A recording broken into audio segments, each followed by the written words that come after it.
오늘 우리가 같이 은혜를 나눌 말씀은 누가복음 1장 5절부터 25절 말씀 되겠습니다. 제가 봉독하겠습니다.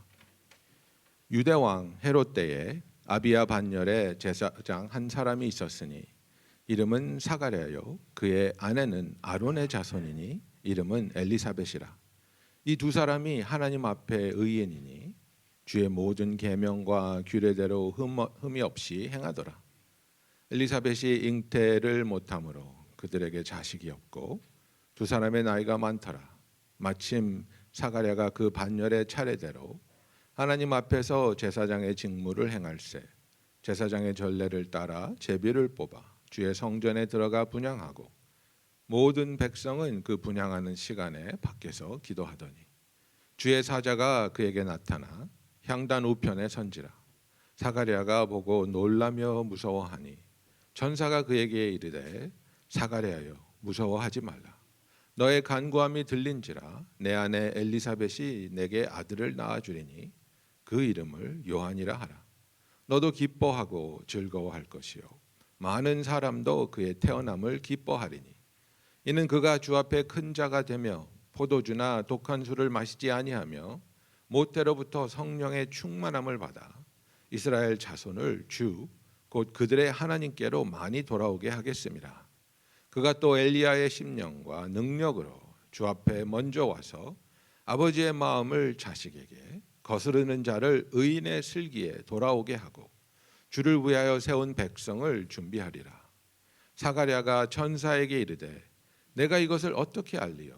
내가 늙고 내 아내도 나이가 많으니이다. 천사가 대답하여 이르되 나는 하나님 앞에 서 있는 가브리엘이라. 이 좋은 소식을 전하여 내게 말하라고 보내심을 받았노라. 보라, 이 일이 되는 날까지 내가 말 못하는 자가 되어 능히 말을 못하리니 이는 내가 내 말을 믿지 아니함이거니와 때가 이르면 내 말이 이루어지리라 하더라. 백성들이 사가랴를 기다리며 그가 성전 안에서 지체함을 이상히 여기더라.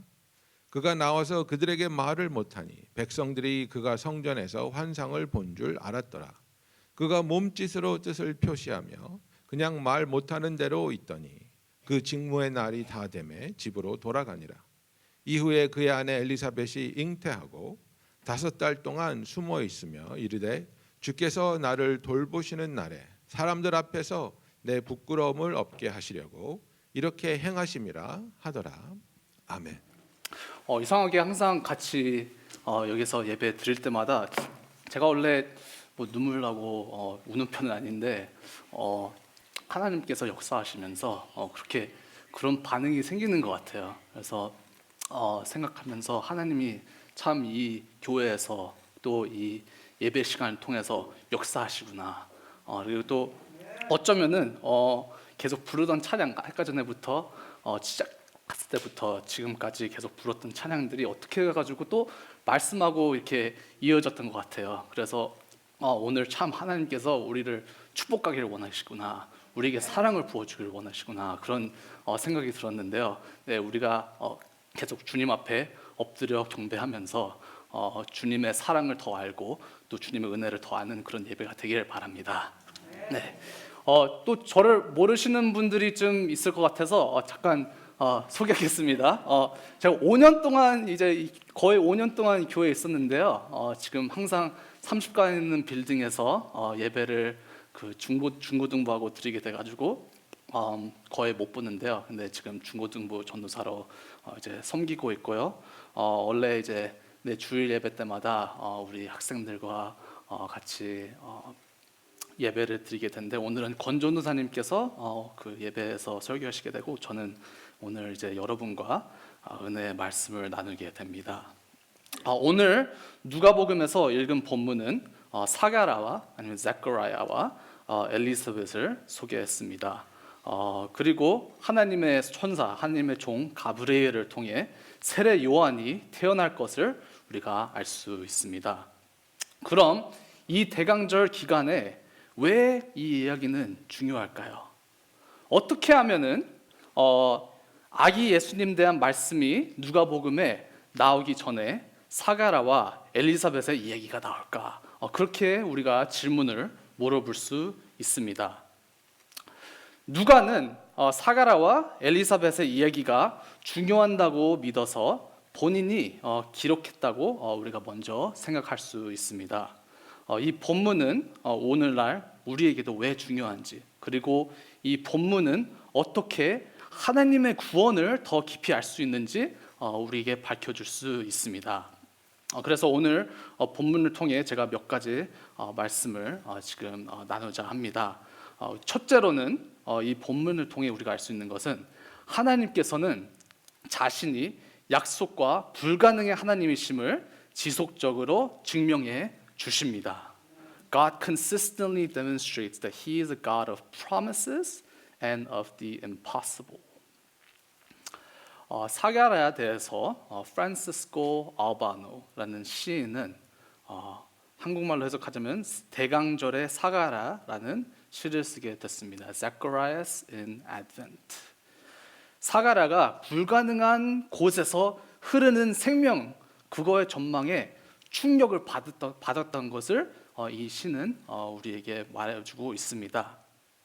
어떻게 되면 나이가 많이 있는 사가랴와 엘리사벳을 통해서 생명이, 다르게 말씀하자면 아기가 태어날 수 있을까? 불가능한다고 생각을 할 수 있겠지만 우리의 능력으로, 우리의 의지력으로 안 되는 것을 하나님이 이루게 하는 것을 우리가 이 본문을 통해 볼 수 있습니다. 또한 하나님께서는 불가능의 하나님이심을 증명해 주실 때는 자신에 대한 우리의 언더스탠딩이 더 깊어지도록 합니다. 이 놀라운 일을 통해 알 수 있는 것은 하나님은 기억하시는 하나님이시고 약속을 지키시는 하나님이라는 것입니다. 그 당시에는 우리가 잠깐 2000년 전에 들어가자면은 그 당시에는 많은 유대인들은 영생을 믿지 않았습니다. 그래서 그들에게는 자녀와 상속인을 통해 영원히 살게 되는 것이었습니다. 그래서 사가랴와 엘리사벳은 의인이라고 써있지만 의인이지만 자식이 없었기 때문에 극도의 실망과 부끄러움이 있었습니다. 하나님께서 보실 때는 의인이지만 자녀들이 없기 때문에 사회에서 볼 때는 사가랴와 엘리사벳이 무슨 죄를 졌나, 아니면은 그들에게 무슨 저주가 있나, 그런 생각을 할 수도 있습니다. 그러나 하나님은 여전히 우리의 실망과 부끄러운 부분들을 통해 일하신다는 것을 계속해서 증명해 주십니다. 자카리아라는 이름은 여호와께서 기억하고 계시다라는 뜻이고 참 위대한 그런 이름이죠. 엘리사벳은 또 나의 하나님은 신실하신 분, 또는 나의 하나님은 맹세하신다라는 뜻이 들어가 있는 이름입니다. 혹시 엘리자베스라는 자녀들이 있는지 모르겠는데 참 그 이름도 나의 하나님은 맹세하신다, 얼마나 귀한 이름입니까?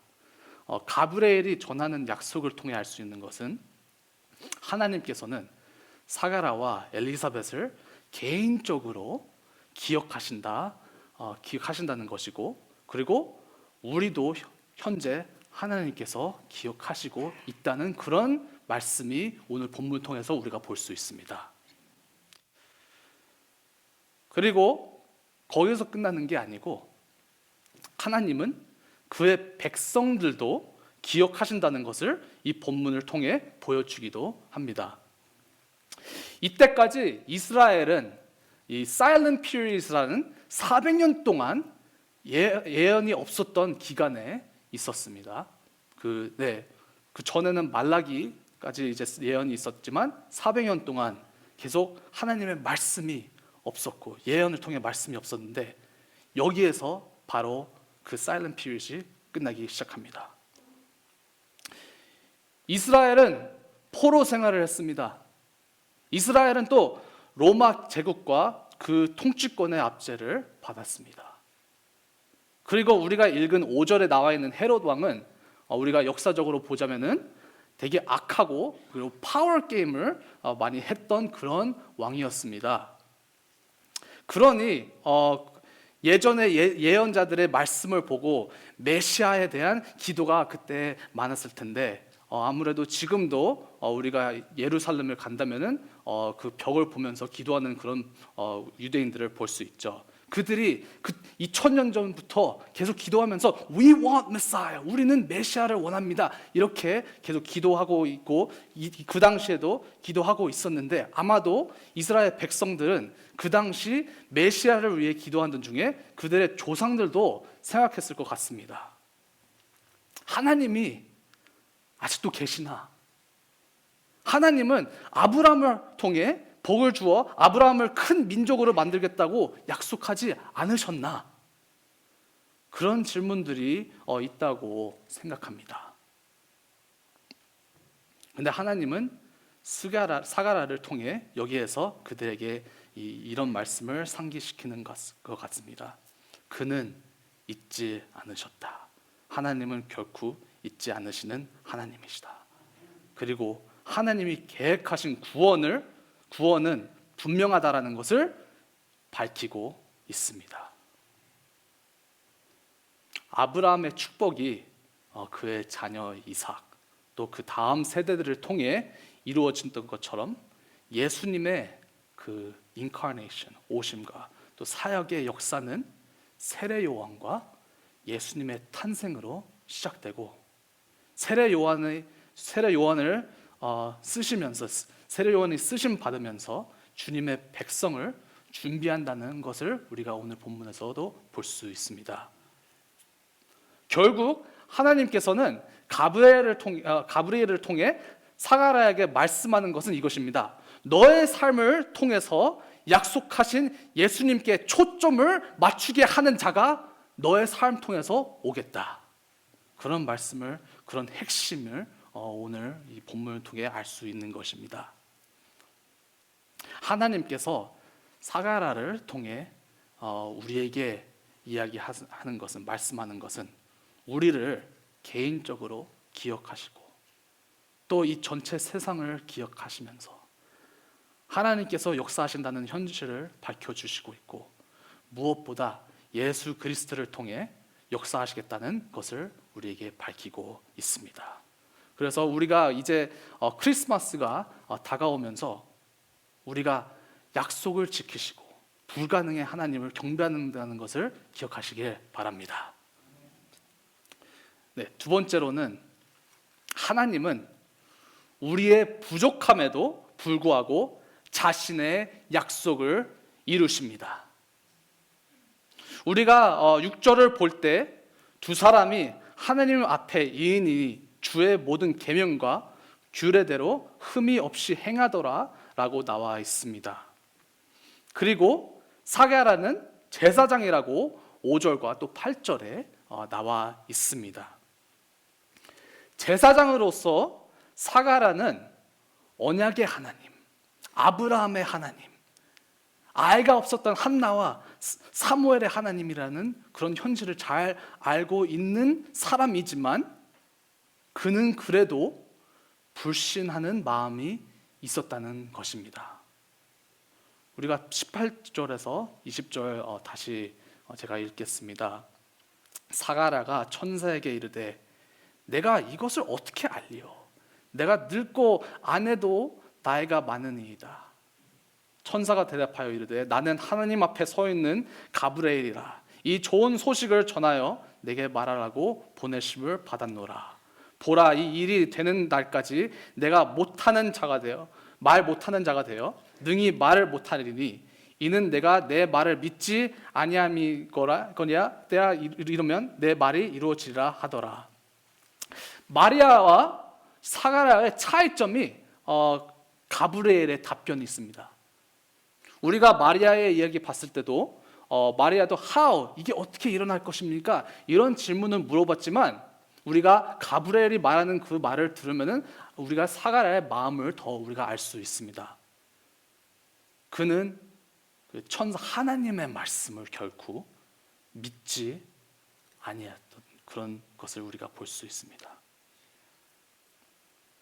R.C. Sproul, 우리 리폼 쪽에 있는 그런 신학자가 한번 이런 말씀을 한 적이 있습니다. It's one thing to believe in God, it's another thing to believe Him.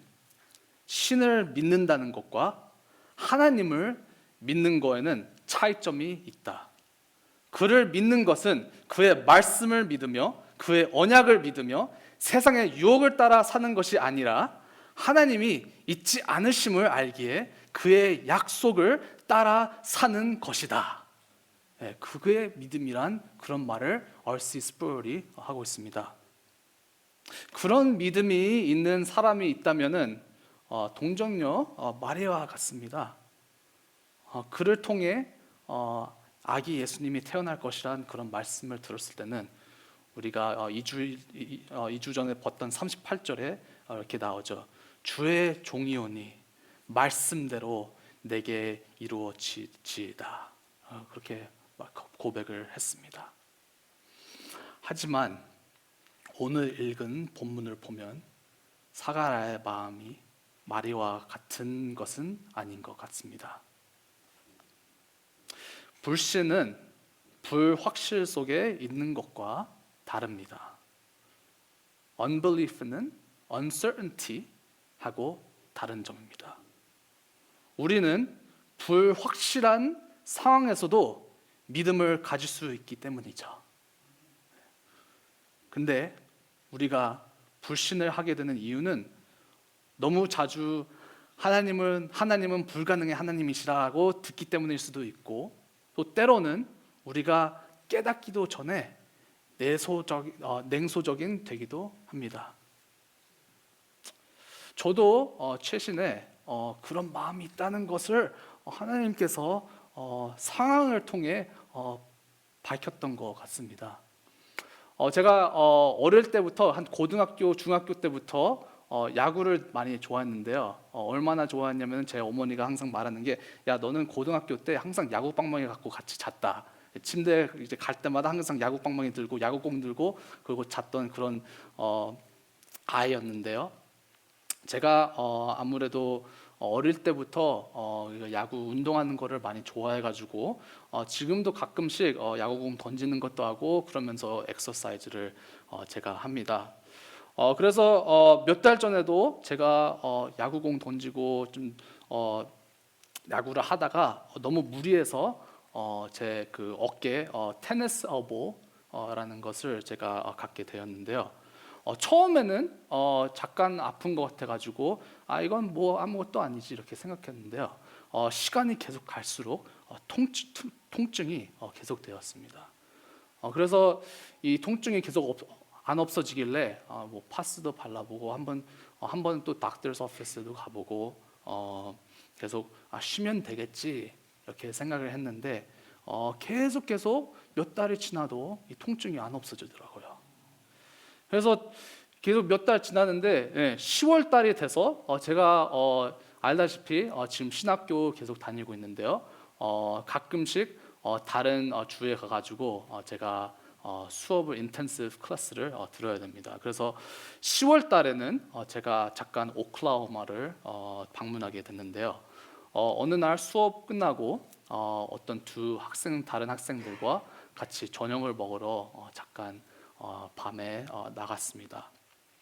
저녁을 먹고 그 다음에 이제 계속 같이 있고 싶어서 아이스크림 숍에도 같이 갔는데 거기서 아이스크림을 먹으면서 제가 그 친구들과 얘기하면서 갑자기 어떻게 해서 치유대에서 저희가 대화를 하게 되었습니다. 그 대화를 하는 중에 잠깐 나 여기 있는 이 왼쪽 어깨에 아직도 통증이 있는데 하고 제가 여기 좀 아프다 이렇게 얘기를 했습니다. 근데 그 얘기를 딱 하자마자 그 당시 아이스크림 먹는 중에 한 학생이 야 우리 지금 기도하자 하고 저에게 손을 얹었습니다. 그래서 아이스크림 먹는 중에 그냥 아이스크림 가만히 냅두고 일어나가지고 손을 얹고 야 너도 와서 얘를 위해 지금 기도하자 해가지고 기도를 하기 시작했습니다. 갑자기 먹는 동안 그런 일이 있으니까 제가 약간 당황했는데요. 그런 생각이 나더라고요. 아니 무슨 아이스크림을 먹고 있는데 갑자기 기도하는 게 좀 이상한 거 아니냐 이렇게 생각했는데 잠깐만. 하지만 기도한다고 했으니 기도해야지. 또 잠깐 지금 기도한다고 지금 하나님께서 역사하시겠나? 나도 몇 달 동안 혼자 기도하고 있었는데 그냥 파스 붙이고 그냥 몇 달 쉬면 괜찮지 않을까? 그런 생각이 제 마음 안에 제 머리 안에 들었습니다. 근데 그 기도 끝나고 그 다음 날부터 그리고 지금까지 통증이 한 번도 없었습니다. 네.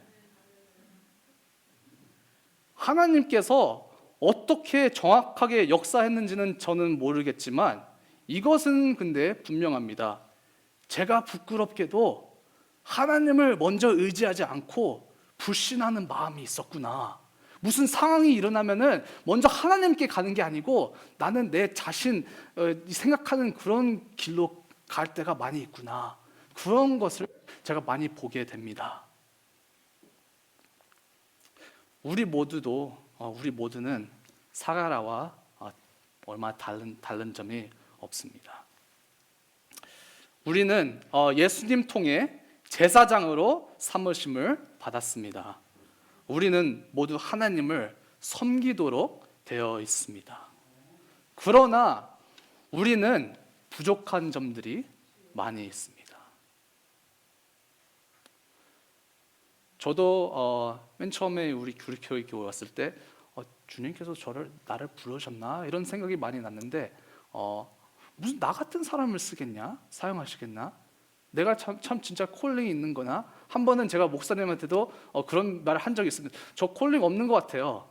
그런 얘기를 한 적도 있어요. 한번. 예.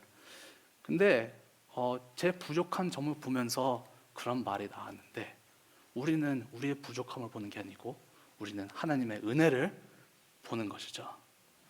그래서 성경의 놀라운 진리는 하나님이 여전히 우리 안에서 그리고 우리를 통해 일하신다는 것입니다.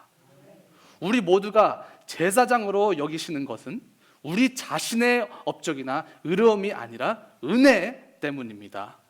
그 은혜는 하나님의 favor이기도 하지만 은혜는 파워라고도 능력이라고 볼 수 있습니다. 은혜를 위하여 믿음으로 말미암아 우리는 구원을 받고 받았습니다. 그리고 우리가 주님의 일꾼으로 택하심 받은 것도 하나님의 은혜이며 또한 하나님의 은혜를 통해 그를 섬길 수 있는 권한과 능력을 갖게 된 것입니다. 저와 우리 모두 다 부족함이 많이 있는 그런 사람들입니다. 하지만 거기에서 끝나는 것이 아니고 하나님의 은혜로 채워진 하나님의 자녀라고 우리가 고백할 수 있습니다. 그래서 하나님 은혜 때문에 위대한 일이 이루어지길 바랍니다. 그리고 우리가 하나님의 은혜를 받으면서 우리가 목적이 있는 것도 우리가 알 수 있습니다. 그 목적은 무엇인가? 오늘 본문을 통해 우리가 알 수 있는 것은 세 번째로는 우리가 하나님은 우리의 삶이 다른 이들을 예수께로 인도하도록 우리를 빚으십니다. God shapes us so that our lives may lead others toward Jesus. 그런 말이죠. 사가랴를 통해 예수님의 길을 준비하는 사람이 태어났습니다. 로마서 6장에 나와 있는 것처럼 우리의 옛 사람이 예수와 함께 십자가에 못 박히고 새로운 생명이 되었다는 말이 있는데 우리가 정말로 예수님 안에서 새로운 생명이 되었는데 그렇게 되었으면 우리도 예수님의 길을 준비하는 그런 사람들입니다. 그럼 이번 크리스마스 때도 하나님께서 우리를 일꾼으로 세우시고 우리를 주님의 일꾼으로서 기름 부어 주시길 원합니다. 세례 요한처럼 모든 성도는 그리스도의 지체를 섬기기 위한 각별한 은사와 사역이 주어졌습니다.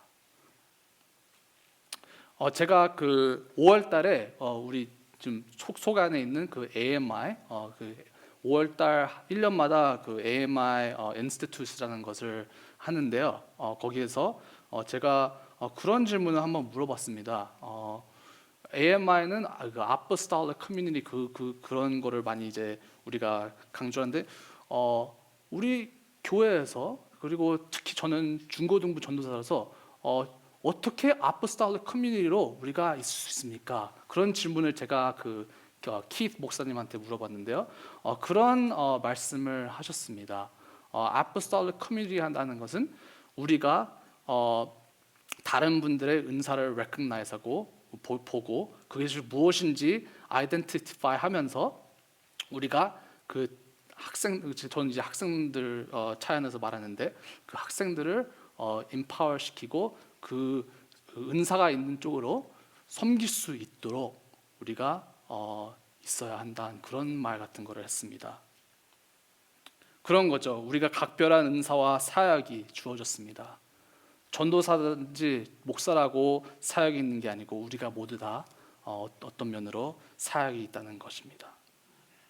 또한 베드로전서 2장 9절을 통해 우리가 알 수 있는 것은 우리가 하나님의 택하신 족속이요 왕 같은 제사장들이요 거룩한 나라요 그런 아이덴티티를 갖고 있다는 것을 우리가 기억할 수 있습니다.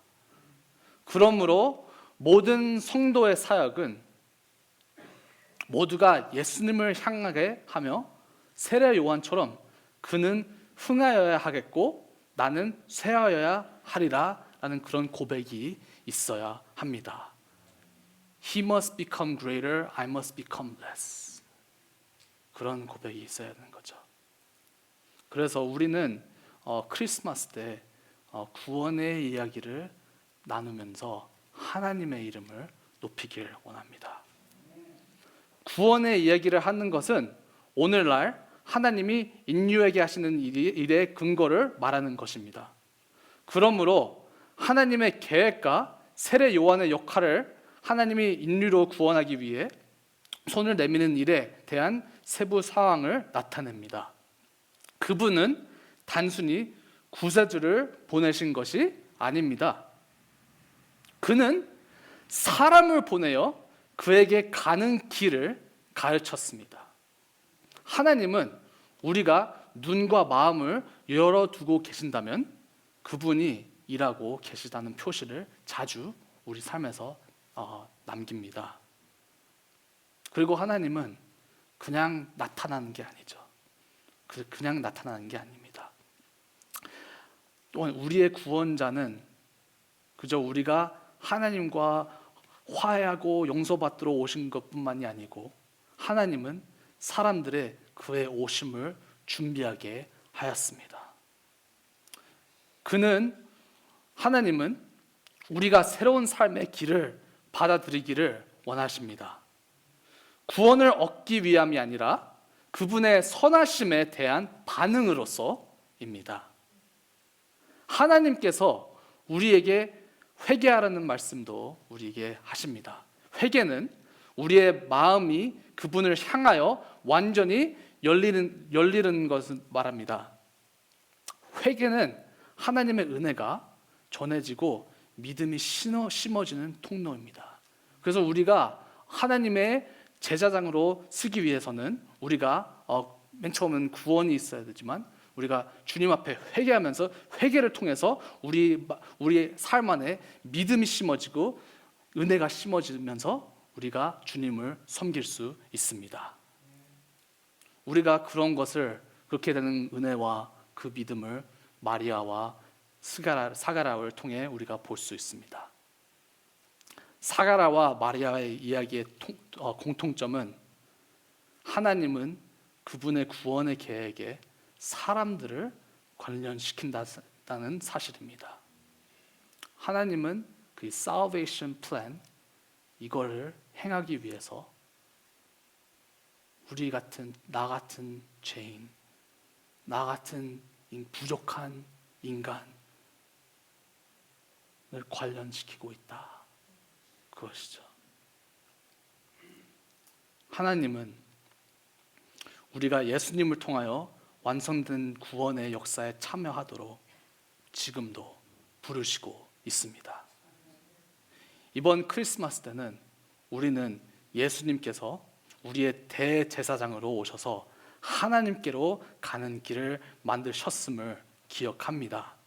그리고 우리에게 믿음을 불어넣으십니다. 오직 예수님만이 우리가 그분을 섬기기에 합당한 자가 되게 하십시다. 사가랴가 제사장으로 하나님 앞에 섰던 것처럼 우리도 예수님 안에 있는 제사장으로서 하나님 앞에 나가고 크리스마스를 맞이하면서 주님께 영광을 돌리고 우리 삶에서 아기 예수님을 통해 하나님의 아름다운 약속과 하나님의 능력이 우리 삶에 임하면서 영생의 메시지를 선포하는 교회가 되길 주님의 이름으로 축원합니다. 네, 이 시간에 잠깐 기도를 하겠습니다. 하나님은 우리를 제사장으로 삼으시고 우리를 통해 그 아기 예수님의 오신 그 축복의 메시지를 이 온 세상에 전달하길 원합니다. 그렇게 하고 싶지만 우리 마음 안에 불신한 마음이 있을 수 있습니다. 또한 상한 마음이 있을 수 있습니다. 사가랴와 엘리자벳처럼 실망과 부끄러움도 있을 수 있습니다. 그런 마음이 있으니까 하나님은 그래도 약속의 하나님이시고 예수님을 통하여 우리를 하나님의 제자와 제사장으로 삼아 주십니다. 이 시간에 우리가 우리의 마음을 하나님 앞에 내려놓고 주님, 내 삶에서 예수님 안에 있는 영광과 소망의 메시지가 선포될 수 있도록 우리를 채워 주시옵소서. 우리가 그렇게 다 함께 한 목소리로 함께 잠깐 기도를 하겠습니다. 네, 기도하겠습니다. 하나님 감사합니다. 우리를 택해 주시고 우리를 darkness에서 주님의 빛으로 주님께서 우리를 인도해 주셨습니다. 예수님 감사합니다. 주님의 보혈을 통해 우리는 깨끗함을 받고 우리는 이제 성령을 받고 우리는 주님의 제사장으로 쓸 수 있습니다. 주님께서 우리를 채워주시옵소서. 우리의 부끄러운 부분도 주님께서 다 채워주시고 실망과 부끄러움이 있으면 주님께서 우리의 마음을 만져주시고 주님 상한 마음이 있으면 주님께서 힐링을 해주시고 불신한 마음이 있으면 그곳에서 주님이 주시는 믿음이 더욱더 자라날 수 있도록 주님께서 우리를 인도해 주시고 우리를 채워 주시옵소서. 주님은 약속의 하나님이십니다. 주님은 불가능한 일을 하는 하나님입니다. 우리가 우리 자신에 의지하지 않고 우리가 오직 주님만을 의지하고 주님께 믿음하고 불확실한 그런 상황 속에서도 우리가 주님을 바라보는 그런 삶이 될 수 있도록 주님께서 우리를 인도해 주시옵소서. 감사합니다. 주님께서 우리의 삶, 우리 교회에서 계속 우리를 주님께서 인도해 주시고 채워 주시고 주님, 우리가 이 크리스마스 때도 주님, 우리가 그 귀한 이야기 주님께서 기억하시는 하나님이라는 것을 우리가 알려줄 수 있도록 주님께서 인도해 주시옵소서. 사랑의 하나님 감사합니다.